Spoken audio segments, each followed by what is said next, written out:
So then biking's pretty much in your blood and stuff. But how and when did Super Company get started? Super Company got started with a real famous graffiti artist. He had Super Company before I did, and he's one of my best friends. He's like a brother to me. Is Kelly Gravel. You know him as Risk in the graffiti world. He put it down for West Coast graffiti, and him and I have been tight since way back. And a friend of ours, OG Abel, I did a logo, and at the time he had owned Third Rail, and Super Company was a subsidiary of Third Rail, and I just dug the crown, the logo, and man, I'm gonna start, I want to start my own shop, Let me get that logo. I'll just put customs in it. You'll have the clothing part, which would be Super Company and Third Rail, and I'll do the bikes and the lowriders. And it was, it was more of a customizing shop more than just bikes. I mean, bikes are just keep yourself in a box, I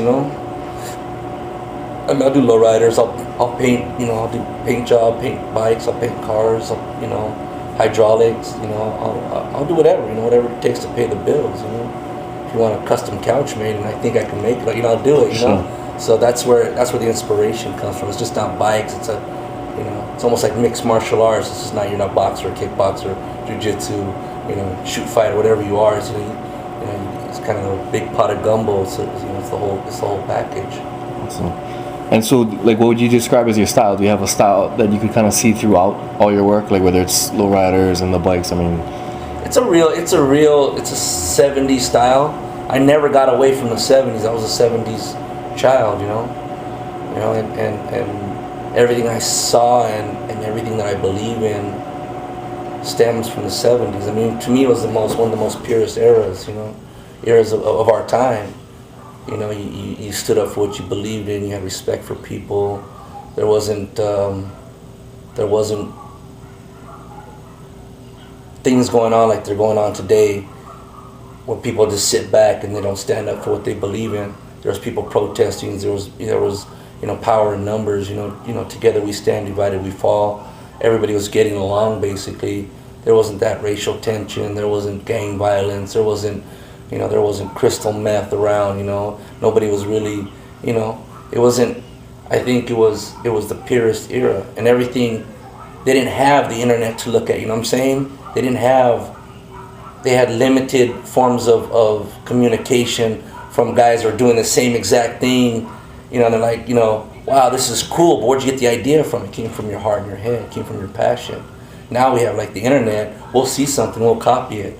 So the 70s is what I stick to. It's a 70s rigid style bike, and even my lowriders, I'll stick to the 70s. It's just, that's where I'm at. I'm traditional.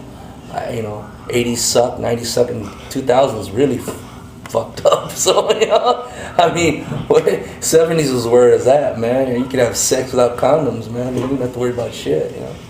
Sweet. Okay. What do you love most about your job and all the craftsmanship and all that? What do you love? The most thing I love about it is actually the reaction from people or kids, because the inspiration that's what it comes from. It's not at a show, it's not on a TV show, it's not from anything like that. It's when I'm on the streets and somebody compliments me. That's what makes me want to do what I do. That's where it comes from.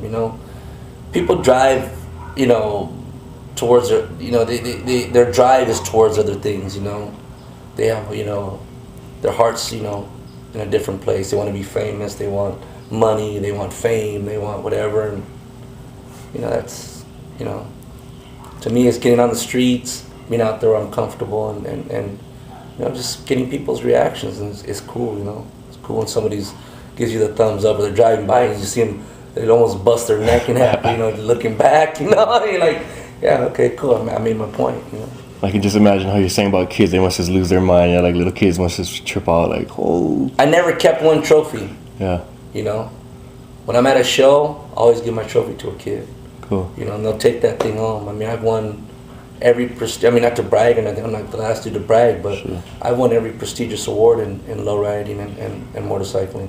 The only one I haven't won in lowriding is Lowrider of the Year, but to me that wasn't. my thing. But doing a car that style. But everything else I've won, you can see I never kept one trophy. Not even my biker build-off trophies. I gave them away. Oh, for real? Yeah, so I don't have. I never have a trophy. Nice. I give them to kids, and they'll go home and maybe they'll put it on their, above their bed, and they'll look at it every day and they'll go, hey, you know what? I remember that day, Yeah. and that's what it's all Inspire them about. or something For too. sure, for sure.